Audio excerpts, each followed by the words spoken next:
Alright, good morning YouTubers and welcome back to my channel. Today I'm going to be doing a demonstration and review of the Caran Neocolor 2 water-soluble wax pastels are what they're called, but I think of them as watercolor crayons. We'll talk about this set that I have, which is the 10 color.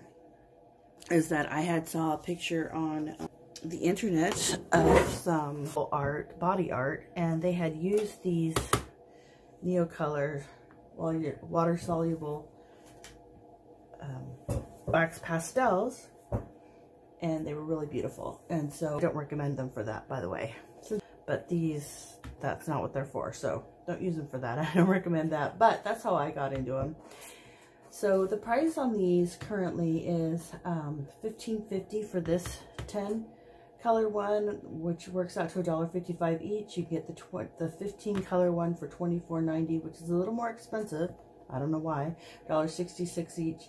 You can get the 30 color for $44.99, which works out to $1.50 each. The best price is on the 40 color, which is $56.50, which works out to $1.41 a crayon. Or the 84 color for around $130, which is the same price per crayon as the 10 color. So you can buy them individually on Amazon in the US for $10.97 each, which is crazy, right? Or on Jackson Art, which is pretty inexpensive on the shipping, and it'll cost you probably about $1.80 each. Okay, so that's that on the cost. So they are described by Caran as excellent light fastness, usable on usable on paper, cardboard, glass, wood, leather, fabric, stone, as backgrounds, mixed media, and art journaling. And I was thinking that they would be lovely to use in the bathtub as well. You got a little artist. Okay, so that's how I came upon them. My experience until now has just been using them like I'm going to show you here, where I draw a picture and I color it in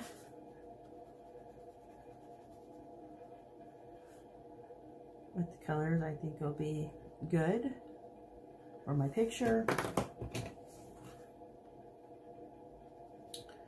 or whatever the pictures that I have. And then I hand this pre-colored as in I pre-colored it off to like my 3-year-old grandchild, who then just takes the watercolor brush, dips it in water, and paints, right? So that is initially how I was using these. And it works great for that, okay? And they're so much fun. Look how pretty and vibrant the colors are here. They sharpen really nicely. I wanted to be able to show you how they sharpen. And this is an interesting thing I wanted to be able to show you as well. So I stopped sharpening them. So they sharpen pretty well. This is just a cheap old sharpener. I've got a thicker end and a thinner end, and I just put them in the thicker end. But here's what I discovered, is that if you're worried about like wasting, which they sharpen pretty well. Like I said, this is just an inexpensive sharpener, and it sharpens really well. But you can save the shavings. This is so awesome to me, right? If you wanted to, you could save the shavings, add water to them, and use them like watercolor paint. Which, how interesting is that, right?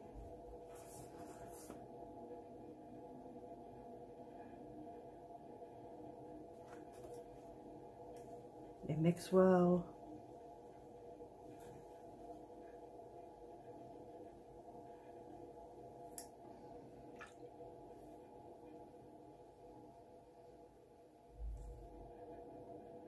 So that's interesting, and I wanted to show you that.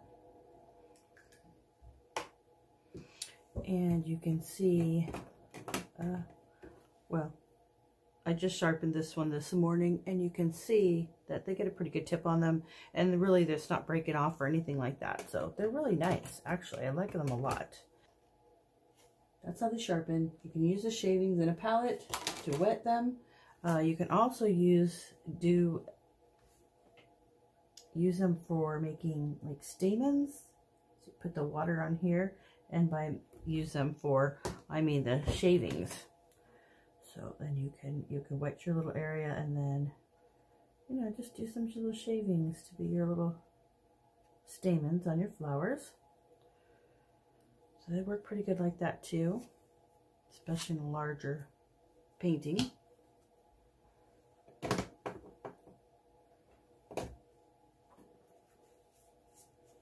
And so I thought I would swatch these colors out for you. Pretty generic names. This is yellow. Oh, I know. Yellow. And then we'll go a little lighter.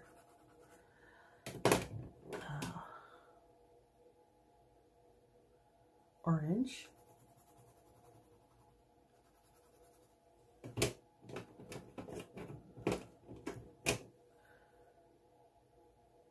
Scarlet.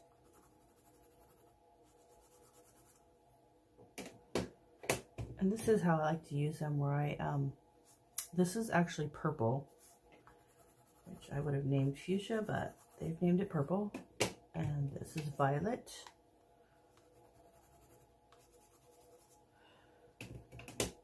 And then we have emerald green.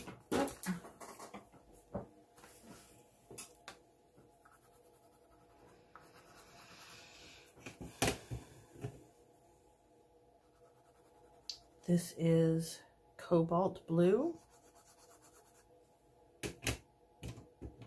I've lost my brown yesterday. I don't know what happened to it, but it's just called brown, I think. And there is the black.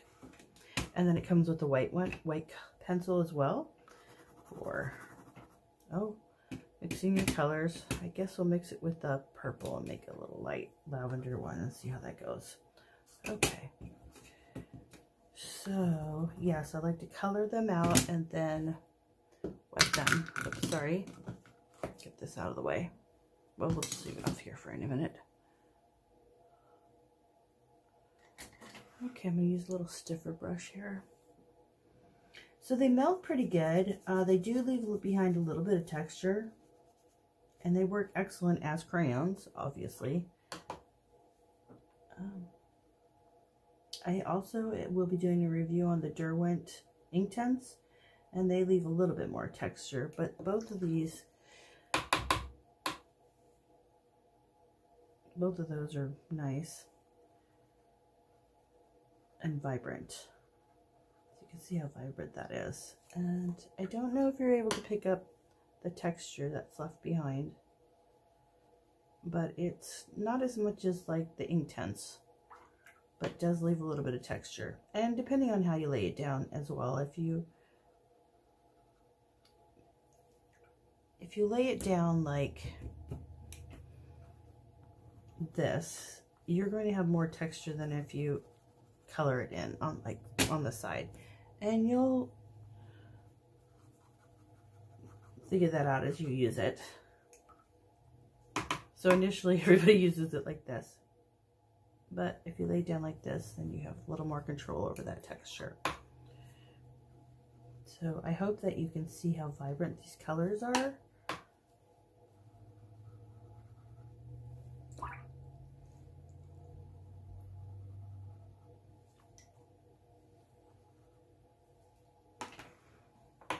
That's the color swatched out. Okay, my final thoughts on these are they're so much fun. They're a bargain. You will just have so much fun with these watercolor crayons. Even if you just buy them like I do to use and make little watercolor paintings for your little ones that you don't necessarily want to be handling your paints. They can just paint when you're painting with you with a watercolor brush, so that's fun as well if you buy those thick marker coloring books. The other thing is, if you have a shop or a coffee shop or something like that, you can use these on a frame on glass, and you can do your little signage. And then, so you don't really have to have any skill other than handwriting, right? Coffee. $10, right? Special. Kind of like a chalkboard, but with these water-soluble crayons, and then you would just wash it off. So that would be an excellent way to use these. Also on fabric, I have not tried this, but I have heard of other artists that do this, so maybe you'll try it, I don't know. But I've heard that you can use it on fabric and lay something to protect your iron over it, like a dish, you know, something that you doesn't mind transferring, maybe paper towels, and set it with heat, and that it'll be permanent on your fabric. So I haven't tried that, but I think that's an exciting idea, and that would be fun to try. So you can see here I'm using it like watercolor out of the palette, and you can do that. Or you can do like I had done earlier and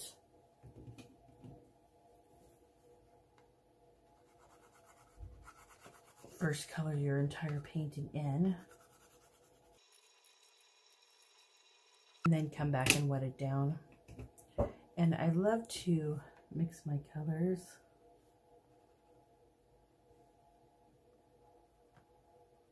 As I'm coloring it in, I just think, okay, so I'm going to go light purple. I'm going to do that purple into the violet.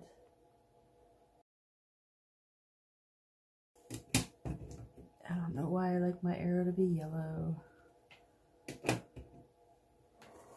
I'm going to do an ombre type of thing with my, well, you know what? I'm not going to do that right now. I'm going to do my leaves with this green. And then I'm going to tip my leaves with some yellow.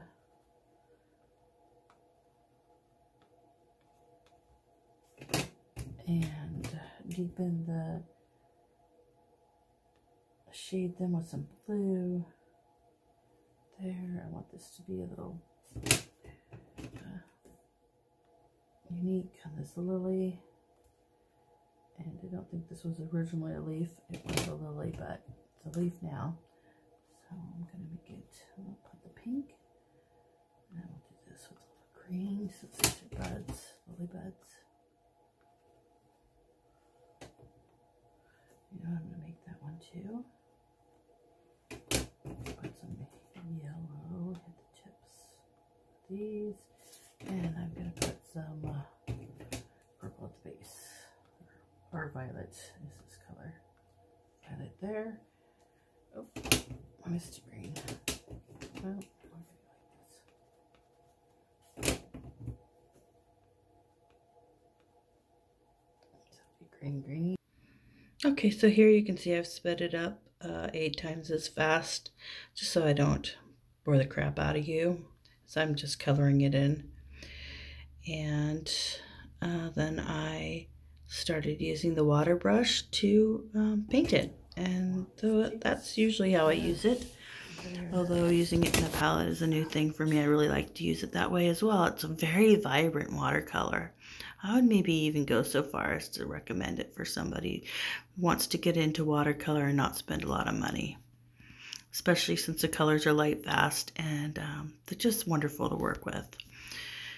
So I hope that you have enjoyed this review and that you will give Caran Neocolor 2 water-soluble pastels, or artist watercolor crayons, as I like to call them, a try. And if you have enjoyed this review and this video, please like and or subscribe. Do all those things you do on the internet. Cost you nothing, means a lot on the internet. Supports my art by allowing me to have an income to buy more art supplies. If you're on Skillshare, I have a link in the description where you can take a class for 2 months free. And I hope you've enjoyed this review, and I look forward to doing more reviews, as I have spent a buttload of money on art supplies. And I know that when I was looking to make purchases, I hated to spend money on and not know ahead of time what the value was going to be. And I can tell you, you will not regret a purchase of these Caran Neocolor 2 watercolor crayons. They are just a ton of fun. Okay, thanks for watching my video. Bye.